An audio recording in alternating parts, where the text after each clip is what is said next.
What's up, guys? Welcome back to the Run Free podcast. So glad you guys are joining today. And I am stoked to just kick off a new season to you guys. So as we get into season two, season one was totally focused on just the internal game. We're going to shift things around a little bit, and we're going to open it up to the entire holistic 5 approach that we have at Run Free Training. If you guys aren't familiar with Run Free Training, it's a business that my buddy Jay and I started together. And the reason why we started is because we didn't see anything else out there that was not just concerned with the training, but concerned with your nutrition and your sleep and a whole holistic approach. Because if there's anything I've learned in my career, it's that we are holistic people. And if you're going to perform optimally, you have to look at every single component. And so that's why I'm excited about this podcast. We're going to be getting into not just the internal game, because that is important, and we will be revisiting that. That will be a subject of conversation, but we're going to be opening and broadening the conversation. So we're going to be talking about the internal game. We're going to be talking about the 1%, which includes like lifting, all those little mobility things that you need to be doing that just could make a huge difference because it keeps you from getting hurt, for example.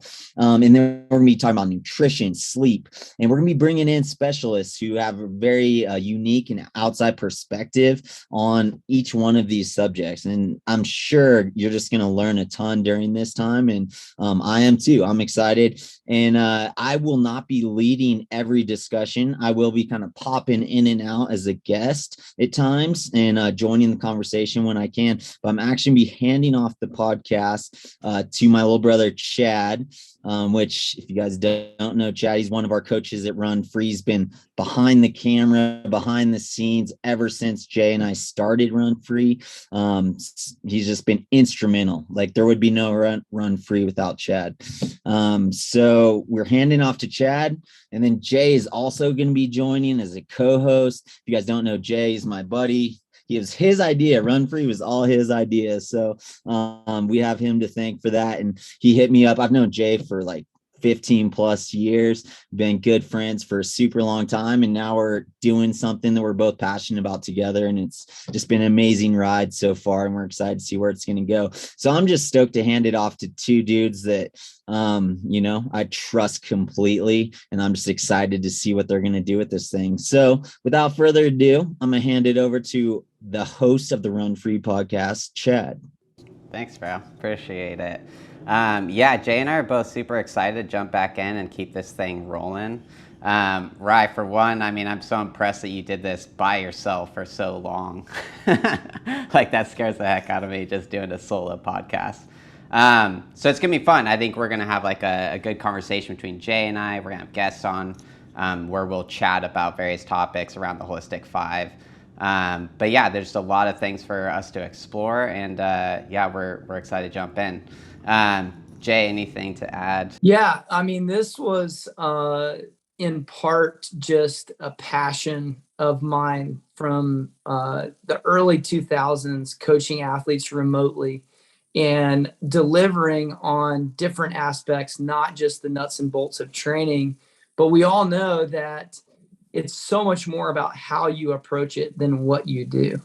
And so I'm excited to, learn and throw in some tidbits and some nuggets of these different holistic 5 aspects that I've learned over the years. And man, I know we're going to have a blast doing it too. So super excited. Very cool.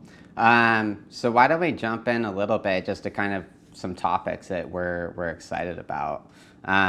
So for me, so a little bit about me, I guess, to kind of introduce you guys who don't know me very well. I was a runner throughout high school and college. Went to University of Oregon for a year and ended up transferring to University of California, Riverside. So ran all through college, even ran a little bit afterwards. I was training with Ryan in his preparation for the London Marathon. So got to spend that time kind of learning how Ryan went about things in his professional years. Also, the London Olympics, right? Yeah. Wait, what's that? The London Olympics, right? Yeah. I guess that was post-trials getting ready for the actual Olympics themselves, right? Yeah. So I had that period of time. shortly after that, when the triathlons, was trying to do like the draft legal thing for a while. Did the long course stuff for just a little bit, just to get introduced to cycling, where I fell in love with cycling. And so I pursued cycling for like the last like 6 years or so, like really went full on at the road scene, mountain bike professionally as well. So yeah, I got like a pretty broad perspective on endurance sports, and it's been really cool to come back to running, having been in all these different spaces, and kind of saw how people view that endurance realm and endurance training from different perspectives. I love like Jim Ryan, right? Like his coach was a swim coach, and so he has, I think, what was Jim Ryan's, some of his workouts were something like 40 times 400 on the track or something, right? Yeah, he was just always busting these crazy interval workouts, sometimes twice a day. And that just totally came from, his coach was a swim coach. He's like, yeah, dude, you just do intervals twice every day.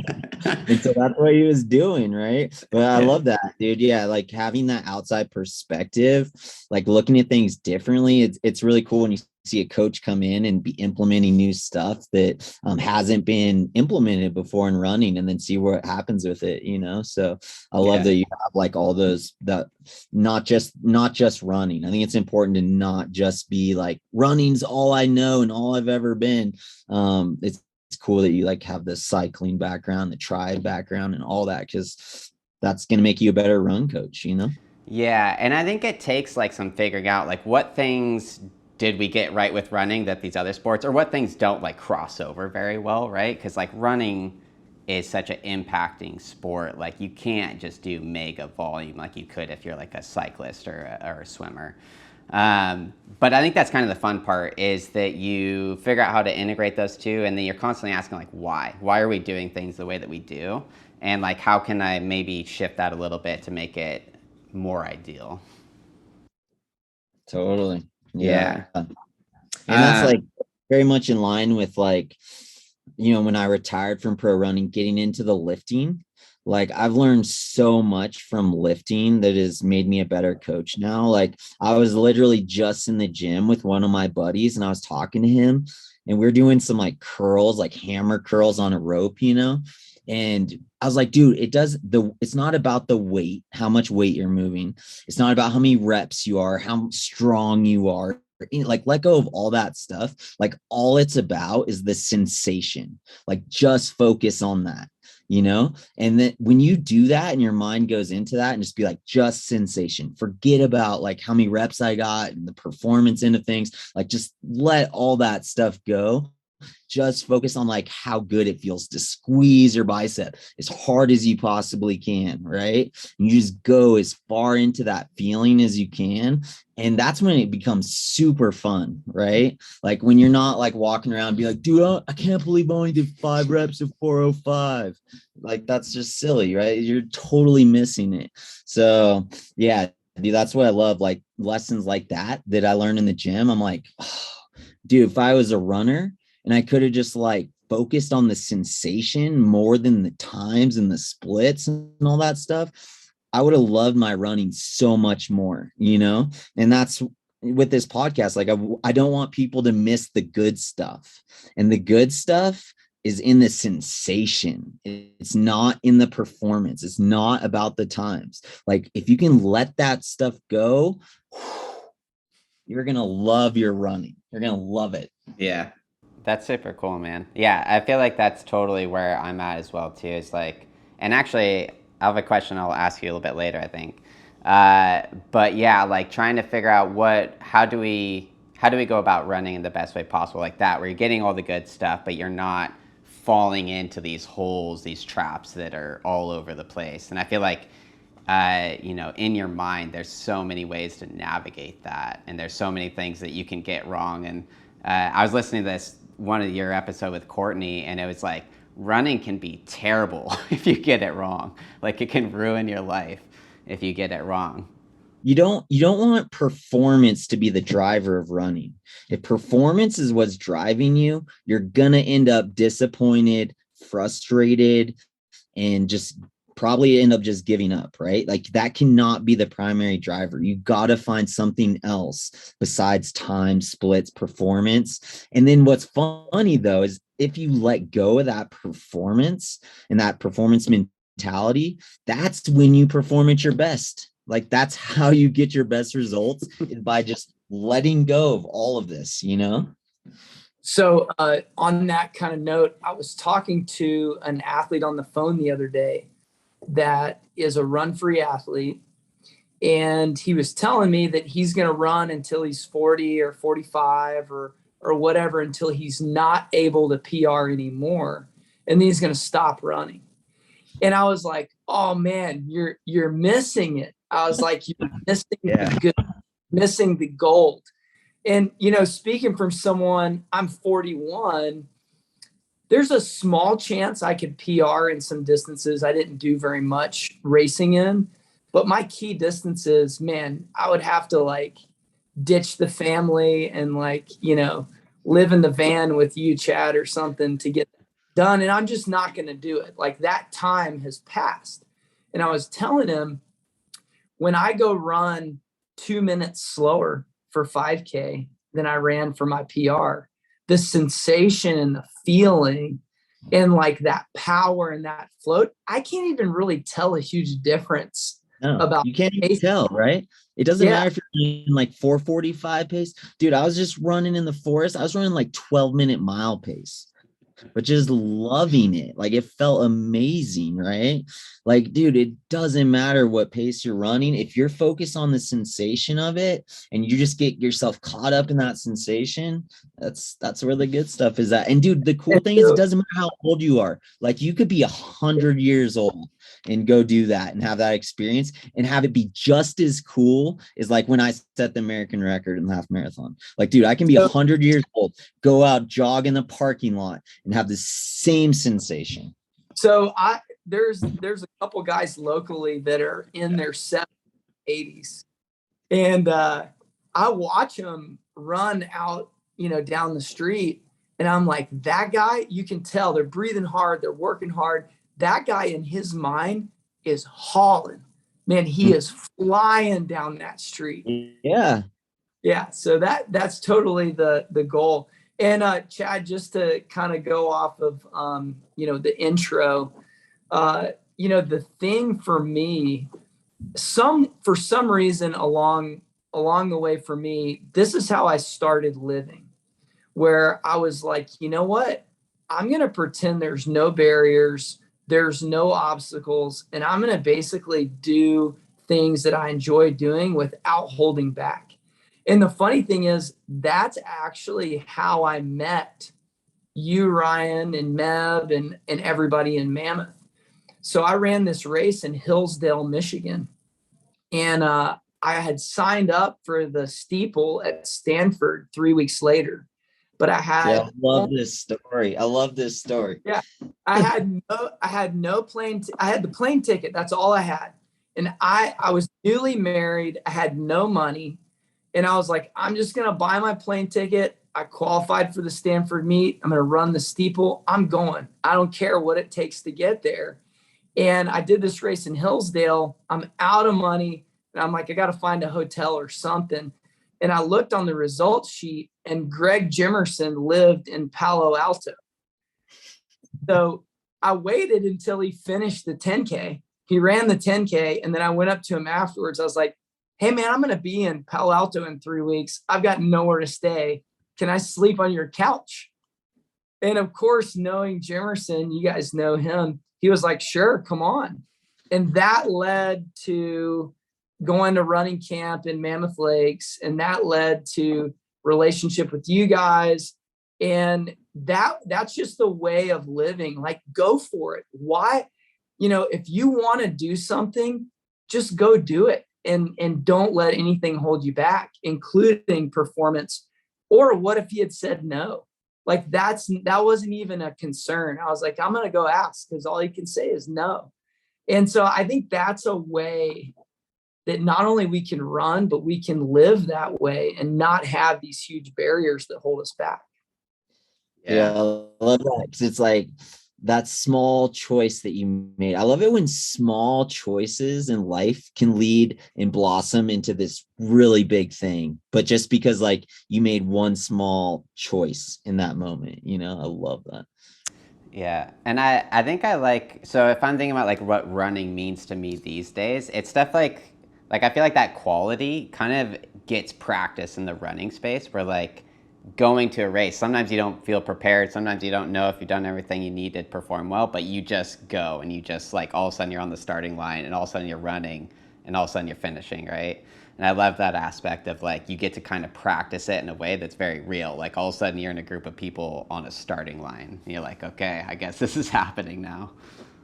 Yeah, and then sometimes like then you don't overthink things too, right? When it all just kind of like flows like that. It's like you just get yourself in the moment and you just go with it. And then you get comfortable with that aspect of like, okay, this is uncomfortable, and you learn how to deal with this uncomfortable feeling of like, I don't know what's going to happen. I don't know if it's going to work out, but you're just like, I'm going to go find out. Like that's kind of the whole point.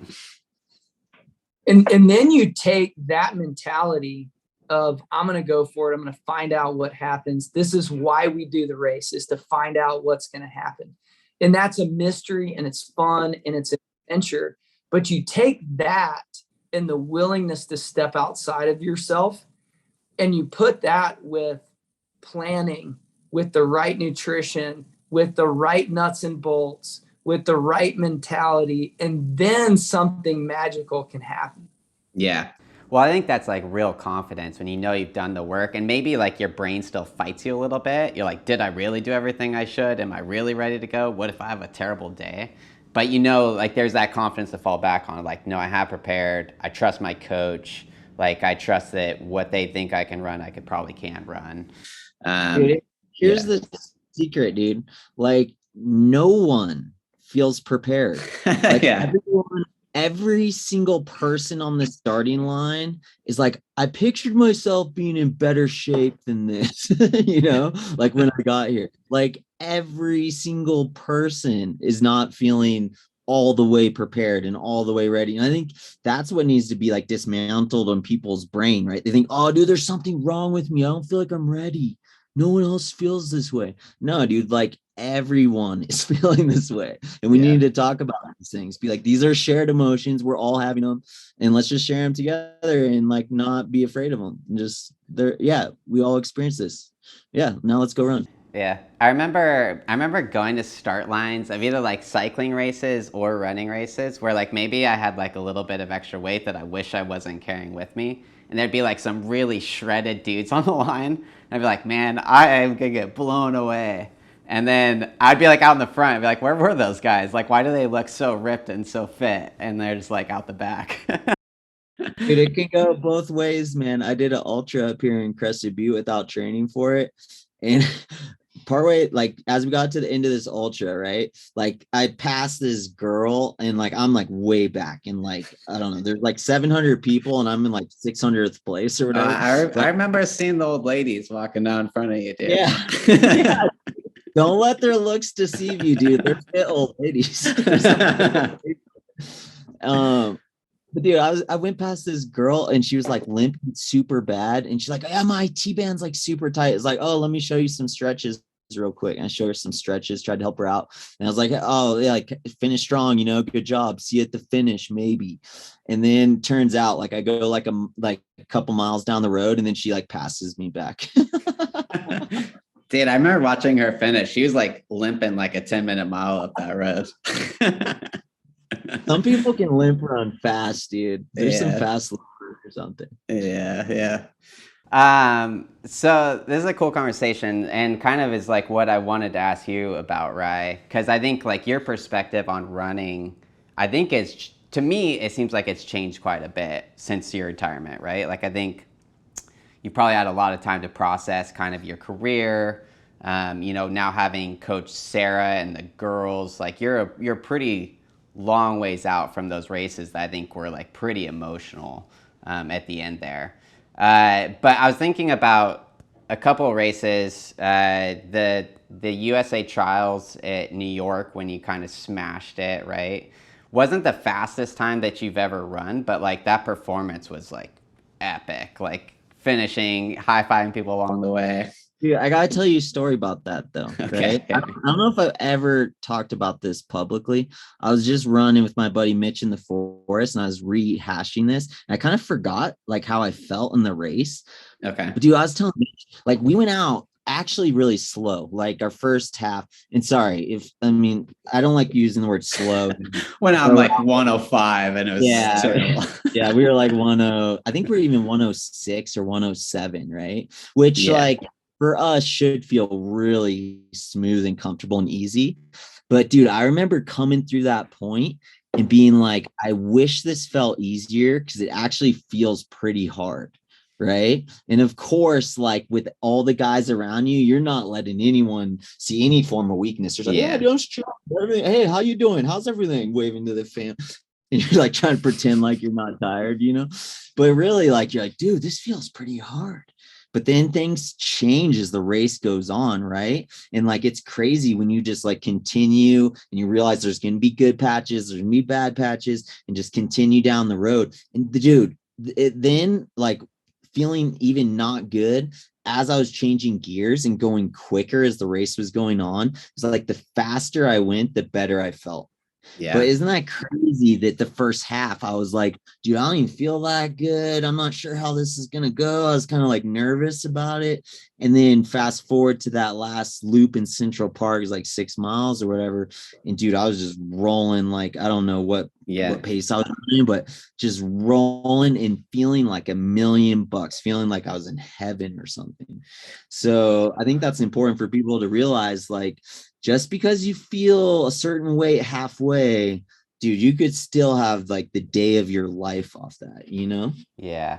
I feel like I've heard stories of people feeling like absolute garbage. Instead of slowing down, they like kind of hit the gas just to see what would happen. And then they like feel better. Dude, apparently that's the story with Billy Mills, first U.S. guy to win a 10K. He was looking for a place to drop out in the race. I heard him talk about this. He's like, I was looking for a place to drop out. There was no place to drop out. So before I dropped out, and I think he came through the 5K, dude, like a couple ticks off his 5K PR. So they're rolling. But he's like, let me just go to the front. And then like his last hurrah, just go to the front and then die a slow death or whatever his plan was from there. He goes to the front, just starts feeling good, dude. And all of a sudden he's in the mix. His adrenaline gets going, all that good stuff that happens when you race and you're in it, And then, if you guys have not seen the finish, this is one of the best finishes of a race I've ever seen in my life. Yeah. You can see the footage like on YouTube or whatever. We'll put it in the show notes. We'll put in click on the link to the video to watch at the end of this. You guys gotta check out this finish. Is the most classic, one of the most classic finishes I've ever seen. Yeah, I think there's several films about Billy Mills too that show that in there. He's a pretty amazing runner. So question for you guys, what do you think is going on there? Like, is that purely like a mental thing that's happening? Is there a physiological thing that's going on that causes that to like Ryan, I feel like for you in that situation, like, was that pace too slow? Because there is that like uncomfortable thing if you're holding back and not running a pace that's more comfortable for you. Yeah, dude, I feel like for me, and I'm curious to see what Jay thinks, like it's the hit of adrenaline that you get when you do something risky, right? So like, for example, dude, 6 miles to go. I saw Khalid Kanuchi coming up on our group. I saw him on the Jumbotron that they had at the finish line. Like, why are they showing Khalid right now? He's a 2:05 marathoner. He's like, oh, and Khalid's like made up time on the group. And I was like, no, like we got to get going, So then I just went to the front just to like keep a gap on Khalid basically. And then like things started happening behind me. People started falling off. And then I was like, okay, what am I doing here? And it flashed back to NCAA championships my junior year when I lost to Dathan. And I'm racing Dathan in this race. Oh, XC Nats, right? Yeah, cross country nationals. Yeah. I'm racing Dathan. And it's just him and I at the front of cross country nationals. And I got a gap on him with like 2K to go. And then I waited for him, dude. I was down and down. And I was like, dude, it's too early. I'm a 1500 guy. I'll just outkick him at the end. And so I waited for him. And I swear to you, like if I would have just went, I would have won that race for sure. No doubt in my mind. Yeah. And so I lost. I ended up losing that race to Dathan, the cross country nationals. But that moment was playing out in my head as I'm trying to figure out, like, do I go now? It's still early, 6 miles to go. This is a long push for home, you know? But that moment was playing out in my head. And I was like, no, no, no, no. Like when you have the energy, use the energy. And when you have the adrenaline flowing, like let it out. And so that's why I try to encourage people, like, dude, don't shy away from the crowd going crazy and loved ones that you see on the side of the road. Like whatever you can do to give yourself a little hit of adrenaline. I think adrenaline is like game changer. You get that going, you get the excitement with the adrenaline, the two are connected. And that's when like crazy things happen. So I've had this conversation with so many athletes that have this idea in their mind, and it's a false idea. And the idea is I'm going to train so well that when I get to the race, it's not going to hurt. Oh, I know you guys have had that thought, right? You've had that thought. I'm going to just like destroy myself in training. And then when I get there, I'm going to feel good. But that thought actually comes from a place of seeing winners win. And when you watch a winner win an Olympic gold or a major marathon and they finish and it's like they didn't even do anything. They're like waving at the crowd, and then second and third are bent over breathing. And that goes back to the power of that adrenaline hit. And it goes back to your mind. If you've ever won a race, one of the dangers is you run super hard, you finish the race, you win, and then you're like, dang it, I could have gone so much faster, because your brain like clicks immediately. And it's like, you forget everything that just happened because you get that adrenaline hit and you just won. And then if you've never won a race and you're watching from the outside, in your mind, you're thinking, man, I'm not like that guy because this is hard for me. But it's easy for them because they win. So it looks so different. So the trick would be find things in your mind that give you that adrenaline hit without winning. And there are things that can do that. Like the sensation, dude. It's the sensation. Yeah. Closing, PRing, beating someone you haven't beat before.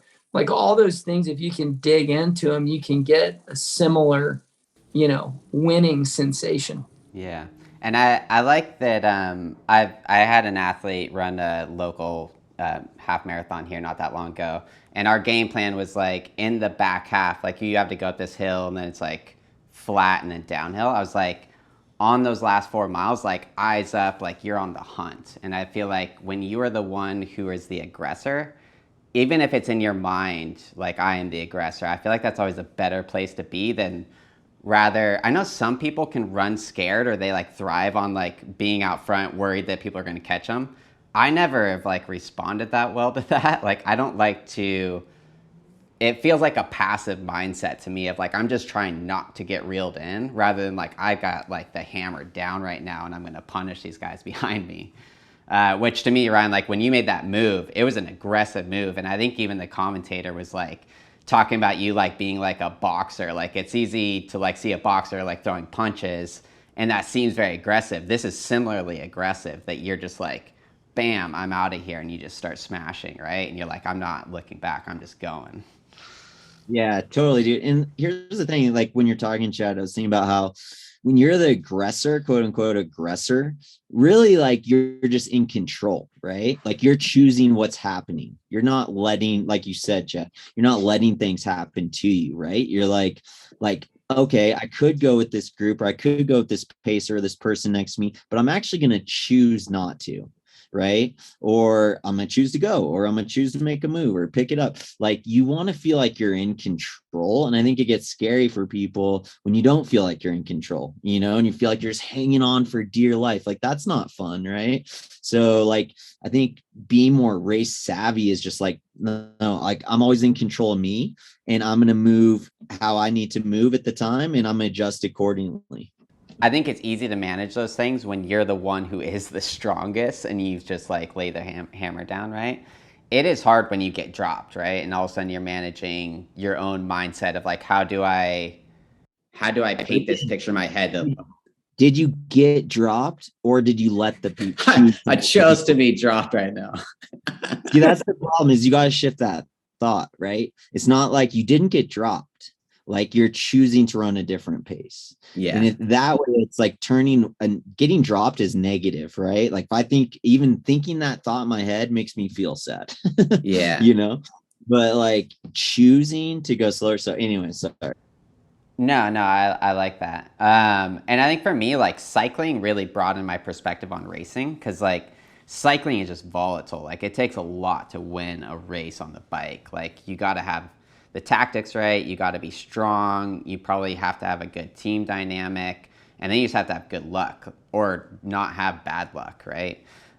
So for me, it's kind of nice, because then when you watch like a marathon, usually the best guy wins, right? Like the fittest guy is probably gonna win the race.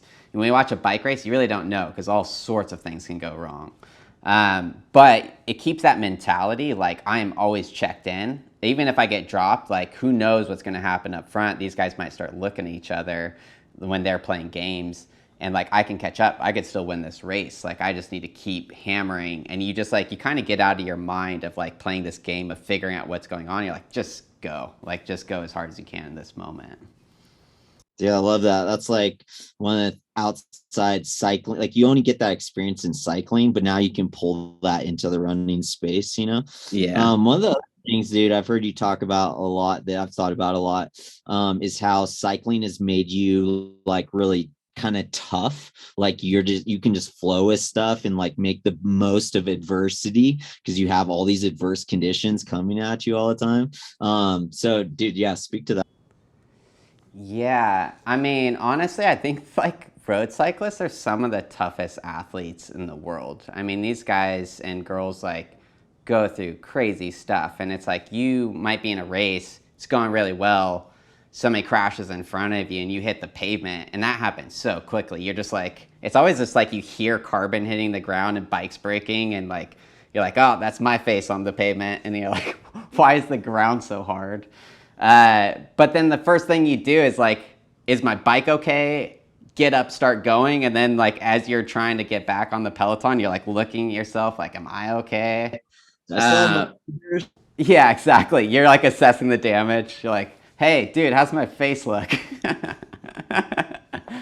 But yeah, I mean, it's just like it's just the nature of the sport. And I feel like, for better or worse, I feel like when we get into like these groups and communities that foster certain traits, like you can really easily adopt those traits. I think for me, that cycling community, I mean, they're crazy in some ways, but there's a lot of positive things to be taken from that too. Totally. Dude, I'm right with you too. Like cyclists being some of the toughest people out there, dude. Like I love watching the Tour de France going on right now. You know, I haven't caught a lot of it yet, but dude, I just love watching cyclists just hammer in the mountains, dude. So much fun. Yeah. Yeah. There's a guy who won like a couple days ago, and they were like, this guy almost died a few years ago in a like gnarly crash. And it's like, dude, like not only like that short term, like, toughness, but the long term, just like always just being super resilient, just like always back on the bike as soon as you can, start training, and then you just like learn how to just take it a step at a time. You're like, I'll just start moving along, and maybe I'll get back, maybe I won't, but like I need to start down that road now.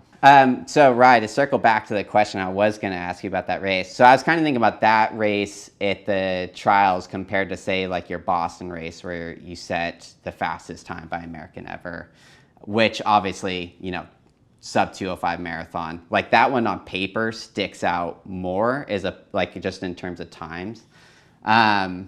What's your perspective on, like I think as runners, a lot of times attach numbers to our names. Like I'm a sub 4 minute miler, I'm a sub 3 hour marathoner. And like we hear these goals all the times when athletes come in. And a lot of times they'll be like a 4 hour marathoner who wants to be a sub 3 hour marathoner.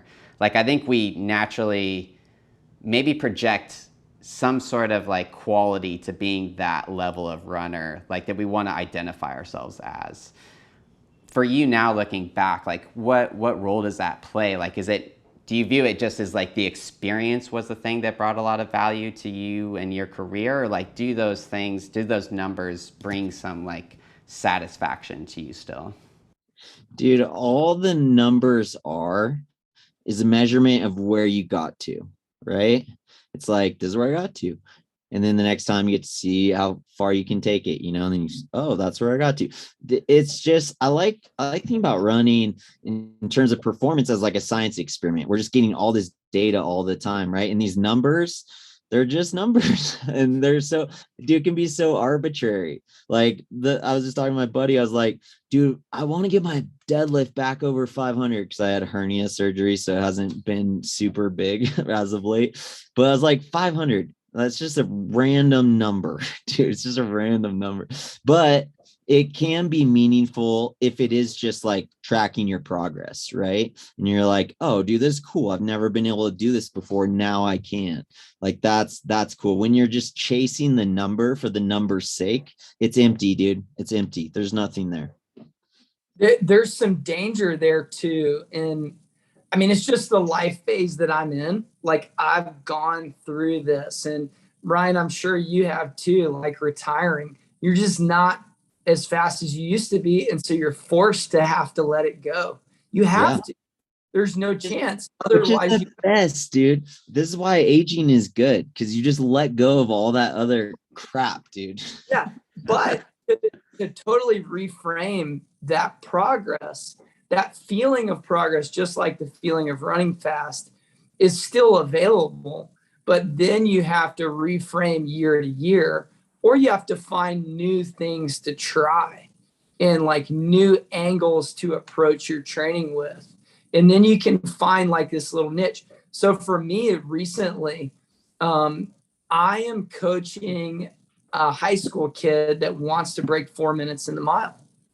And he is forcing me to be a better coach. And so I had like 50 hours. I tracked it of conversations with different coaches. Ryan, you were one of them, asking, hey, what do I have to do to help this athlete get to their goal? And one of the things that you recommended, Ryan, is, hey, we need to be tracking our lifts just like we track our mileage and our PRs. And that like really resonated with me, like opened up a new part of my brain. And I've been lifting forever, but I've never really tracked. I just kind of go to the weight room and lift. But now I got on my whiteboard his lifting PRs, and I've started to ask all of our Run Free athletes, hey, let's track it. Yeah. And there's a whole nother world of progress. And then the second part of that as an older athlete is, and I learned this from Meb years ago, he resets in his mind, or used to, his PR every year. And so you get a new PR every year. And so it's this excitement of, how'd you do? And instead of saying, I ran 120 in the half marathon, my previous best is 108. I'm, 12 minutes slower than my best self. It's just so demoralizing. Instead of saying, and it's all self-imposed, dude. It's all self-imposed. Exactly. But instead of saying it that way, you reframe it and you're like, this is a PR for the year. Mm-hmm. And then that's such a positive outlook. Yeah. And then for everybody listening, that's a great way to handle like your mom or your aunt or your dad that like doesn't understand running, or a coworker. And they're like, I did the best that I did this year. Because sometimes everybody's experienced it. Like, you tell somebody how you did and you're like, yeah, I got third at the Olympic trials. Then they're like, oh, third. So you got beat by 2 people. You must be bummed, dude. Oh, that sucks. Sorry. Yeah. Or you got 1,000th place at Boston. Like, that would be an amazing accomplishment. But to some people, they have no idea. So just like being able to speak in a way, well, and that's a good principle anyway. We need to be able to speak in a way that's encouraging to ourselves. And like we got to be careful with the words that come out of our mouth, because they go right back in our own ears. So if we can learn to say encouraging things about ourselves to other people, then we're just going to get that hit of adrenaline again and be even better for whatever we're trying to do. And dude, that's really the key. Like, you have to be your own coach in your brain, right? Like, your thoughts. I mean, you guys know I love JC. Like, he says, hold every thought captive, right? Like, dude, if you can do that in your brain and coach yourself, like, you got to get good at coaching yourself through everything that you're going to be encountering out there, right? And encouraging yourself. Like, you got to be your own biggest cheerleader. And if you're not, like, work on it, get better at it, because it's going to make you such a better athlete. Like, you're going to perform so much better if you're like, the biggest cheerleader that you have is myself. So I've got a question, Ryan, for you that I think we had at some point we were planning on covering. So talk a little bit about the podcast and the fact that you, like, you know, railed on it. You got everything out. And then what's kind of impressive to me about you sometimes in endeavors that you take on is you're not afraid to stop doing them. Like, the podcast was like getting so many subscribers and people are listening to it. And then you're like, you know, I'm just out for now. We need to regroup and redo it. Like, talk about your mindset of like, when's it time to quit? Yeah, dude, it's time for me personally, and everyone's different, and much love and respect to everyone out there. But for me, it's time to quit when I'm trying to come up with content.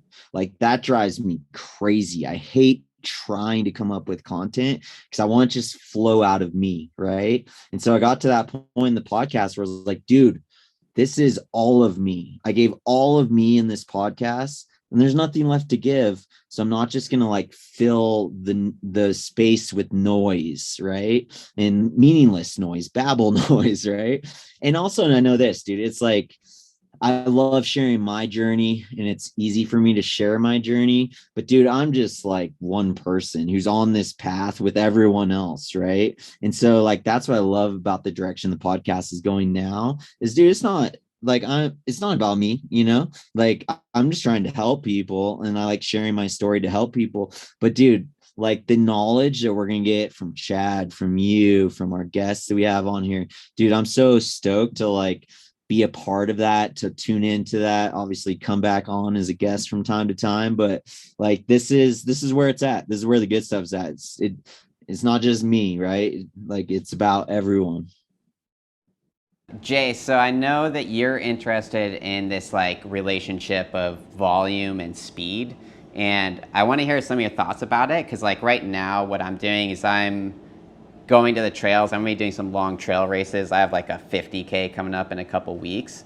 But long term, I do want to get my speed back and get to like a marathon in the wintertime. So I'm going to be kind of integrating like long trail runs, kind of some big days out in the mountains with like some short, concise speed work. So yeah, tell me a little bit about what you've been working on. Yeah. So several years ago, I just decided I really wanted to learn the ins and outs of running fast and sprint coaching terminology. And, you know, first, I think when you're trying to learn something, you need to understand like where the problems are and what the pitfalls are. And so for me personally, as a coach and an athlete, the pitfalls of developing speed have always been this conflict between being fast and being able to run enough volume to keep the aerobic and the threshold side of my body going as a distance athlete.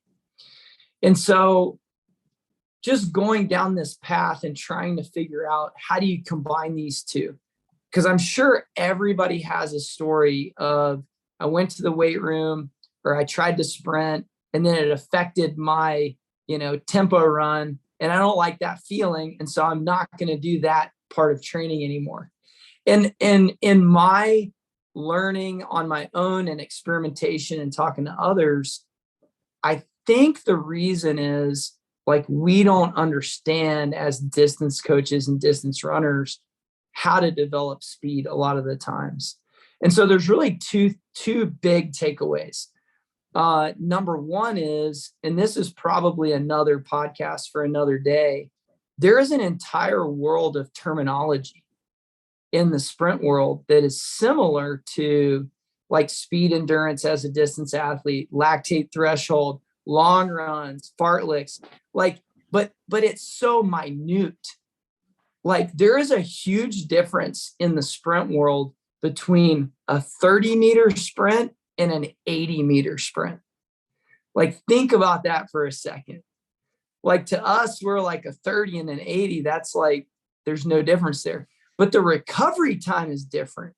The response of your body is different. How many minutes do you need between those intervals are different. Dude, I couldn't believe what you're saying. Weren't they taking like 15 minutes rest between some of these sprints? So the general rule in the sprint world, and I welcome any sprint coach to teach me more because I'm definitely I need to learn more. But in the sprint world, if you run 30 meters and you're truly trying to work on your speed, right? If you run 30 meters, you need 3 minutes recovery. Okay. It's a minute for every 10 meters. So if 150s, they're taking 12 to 15 minutes recovery. Now, that's not to say no one's doing like 6x200 with 2 minutes recovery. That's happening too. But that's like a threshold day, right? Like, so the terminology, like being able to take your mind out of where you're at and learn a new terminology has opened up my world in terms of. As a distance runner, you must have to really like time your recoveries. Because, dude, I just know you had a high school kid out there. He sprints 30 meters. He's gonna be ready to go in like at least like a minute tops, you know? So I'll tell you a workout I did with 10 athletes last week. We went to the track and we warmed up like normal, 20-minute warm up, did some drills, did some 150 strides. And then we did 5 times 50 meters with 4 minutes recovery. So I cheated a little bit on the minute because, not 5 minutes. Then we took 4 minutes recovery and we went and did 3 times 8-minute thresholds. We were at the track for over 2 hours. That's a long session. Like it was brutal, but I told him like we did Palmer cooling. We brought water bottles. We brought Gatorade. And dude, what I'm finding is we can sprint. We can spend 20 minutes, 25 minutes sprinting. It does not mess up your tempo run. Yeah, that's what I love that you guys do that. It's like, I love doing this in my workouts too, where you bookend it, right? It's like up front, start with sprinting. Cause like you're saying, it's not going to take that much out of your workout, if anything at all, especially as a distance runner. And then you finish it also like with the power and the sprinting on the back end. That's perfect, dude. And then, so we did some med ball tosses afterwards, 3 times 8 maximal med ball toss. And we took 5 minutes recovery in between those sets. So that's really one idea. That's the one thing I want to say. But we were there 2 hours and 10 minutes at the track. And it was so much fun. You got to have some time on your hands. Yeah, it's so much fun. But that can be applied to a shorter workout as well. I mean, this is like, experimenting. You can mess around with it. And then I'll say the second thing, and then you guys can ask some questions. The second thing is, and Ryan, this was your advice for lifting. We're taking really good rest, 4 minutes between sets of lifting. And, I'm a typical distance guy. Like I don't like standing around. Like just give me the program. Let me knock it out and I'm going to go home. So we'll spend an hour in the weight room and we don't even really get that much done. But guess what? We can lift heavier and I'm not sore the next day. So I don't quite know the mechanism there, but I've just found like, man, I can lift really heavy and do like 5 or 6 sets as long as I take 3 to 4 minutes recovery. Dude, Jay, I got an idea for you. So next time you're in there at some point, maybe try this on yourself first before you try it with athletes, but do one thing that I've actually done this where I see how much I can lift off like 60 seconds rest versus 2 minutes rest versus 3 minutes rest versus 4 minutes rest. because it is interesting. Like, I do feel like as a distance runner, we have a hard time recruiting like all the muscle fibers that a sprinter can recruit or a natural power lifter can recruit. And so because of that, we can recover quicker, right? It's kind of like a trade-off. It's like you're recruiting all that stuff, you're going to take a while to recover, Yep. right? But like I found, like for me, like my sweet spot between sets, if I'm say deadlifting super heavy and going really hard, I'll give myself like 3-4 minutes. But if I take longer than that, if I take like 10 minutes, I kind of go cold and I don't feel that good, you know? Yeah. I like that. But anyway, those two things I've just been messing with. And part of the reason too is like some people naturally have speed. Like they're just poppy. And you look at them and you're like, man, I want that. I believe, and I've seen it, it's accessible.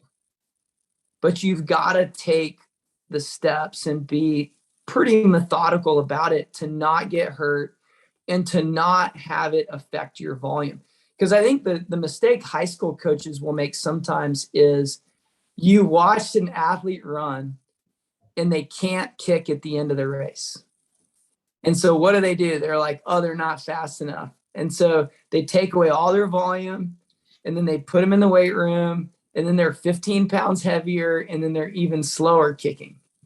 And so, but what if you just kept the volume up? Well, and then the opposite is true. Some are like, well, I don't believe in lifting at all. I don't believe in sprinting at all. We're just going to run tons and tons of miles because that's going to develop this aerobic engine. Well, what if, novel idea, we just develop both and we don't sacrifice either or? We do run good volume, but we also do this power and this strength work.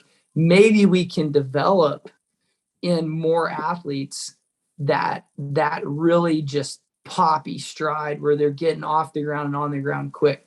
So anyway, that's my idealist mindset with these concepts. Yeah, dude, I love that you're addressing it in so many different facets because you got to be strong enough to be able to kick, right? Like it's not just the fastest guy at the end of the race wins, right? It's like who gets to that stage at the race the freshest, and then who has the best speed, right? Yep. So you got to get to that point and be feeling pretty good. It's like a lot of this is like the Kenyans or the African guys, they do a lot of surging and stuff. And people think, oh, you just got to practice the surging, or you just got to get yourself in super phenomenal shape. So you're chilling at 209 pace, and then you can surge super hard off that, right? Yeah. Well, it's interesting, the cycling world too, with, Chad, you were talking about that with like developing that speed and power balance and who can kick at the end of the race. Yeah, because it's interesting because in cycling, like I always had a terrible sprint cycling, which is interesting because I always had like pretty good speed running, which I think just says those two operate in a different way. Granted, like I didn't grow up cycling, so I think some of that is like a neuromuscular thing. But people train sprinting really often because a lot of times that's the difference maker, right? You like watch a tour, how many times does it come down to a sprint at the end where it's like a small group? Like it's rarely one guy off the front, and it's super hard to win races that way. Like I tried all the time to win races that way. So how do people train sprinting on bikes? So there's a lot of different ways. For one, you like can train capacity, right? Like you're saying, bookending a workout. But like in a bike scenario, it might be way like you might have sprinting at the end of like a 5-6 hour ride instead of, just at the end of your workout. But you'd also do that on the front end too, where you're building that like high capacity. You're getting like a lot of muscle recruitment going on. But another way, Jay, and this is what kind of question I had for you, is you'll do like kind of these track stand starts. So essentially you'll be almost stopped. You'll be in a high gear and you'll start. So it's like all torque, right? Like have you guys ever seen the track cyclists start out and they're just like muscling this thing? So you get a ton of muscle recruitment going there so you can develop some power. So I've been curious, like sprinters sprint in a different way than distance runners do. Like I think always go like fly starts, right? Where we're running and we just hit it and go. we rarely do like standing starts or like starts down in a block where you go through the whole drive phase. So Jay, do you guys start, are you doing flying starts or are you guys starting like standing starts? That's part of like this journey of learning the terminology. I kid you not, it's crazy. The minute difference and then the label changes for the workout. So like 3x30 flies and 3x40 flies with 2 minutes recovery is a threshold or like a speed endurance workout, I think is the word. That's a speed endurance workout. If we do 5x50 with 5 minutes recovery, it's acceleration and power workout with a standing start. Okay. So, to me, it's like there's no difference. Don't lie, right? Like, this is ridiculous. But then when you really think about it, you're right. The recruitment pattern from a standing start is totally different from a fly. And 30s and 40s with 2 minutes recovery is totally different from 5x50 with 4 to 5 minutes recovery. So I think it's just like really dialing down to a whole different world. And then my goal as a coach is to figure out this new world and find out how to implement it. And I want to learn how to develop, especially in young athletes, power, because that's your opportunity to develop it. And, at Run Free, we're coaching, all ages of athletes. Man, I'm not taking our 60-year-old athletes out to the track and asking them to put their spikes on and wailing on some 50s, right? like we're not trying to hurt people, but these athletes were experimenting with. First, I did it for over a year on myself. And I was like, oh, I'm seeing some really cool benefits. And then experimenting with younger athletes, I think, is the place to go, because that's your opportunity to get fast when you're really young. So how did your own experimentation go with this? So, okay, a year ago, this is my marker workout, and it's more of a distance runner workout, right? So a year ago, I said, I'm going to do 10x200 under 30. And I don't care how many minutes it takes me to do it. I'm going to do 10x200 under 30. And I was able to do it barely. And I took 4 minutes rest. And I think I averaged 29.8. And I was dying by like rep 7. So after I got back from Crusted Butte with our Run Free camp, that was my test date. And Mitch actually told me to try it with 2 minute recovery. So I averaged 28.9 with 2 minutes recovery and ran like 26.3 the last one. What? Dang, dude. Dude, I have not touched that in 12 years, 10 years. And it's all doing the things that I just mentioned. Hex bar deadlifting a lot heavier with bigger rest. It's doing those flies and 50s before my tempos, messing with that. And so, man, I feel like I'm kind of on to something, especially for younger athletes, to develop power and strength where there isn't any. Dude, I love this side note here that you talk about Mitch, like telling you take 2 minutes before. Guys, you believe in the business when you subscribe to the business. It's like Jay's coached by a Run Free coach. So like we stand by our product here. Like we really believe and love our coaches. And I think it's so cool that you and Mitch have been working together, dude. That's awesome. Yeah. Yeah, that is super cool. All right, Rye, since this is your last official podcast hosting episode, why don't you sign it off for us? Guys, this is my baby, Jay, Chad. Take care of my baby. All right. I trust you guys. I love both you guys so much. I know you guys are doing an amazing job with this. I'm stoked to come back from time to time, but this is the official sign off, and I'm handing off the baton to you guys. Run with it, guys. Run hard. I'm excited to see where it's going to go. And thank you guys for joining us on the Run Free podcast. I'm Ryan. Host is Chad. Jay is the co-host. And come back and listen to the next episode here soon.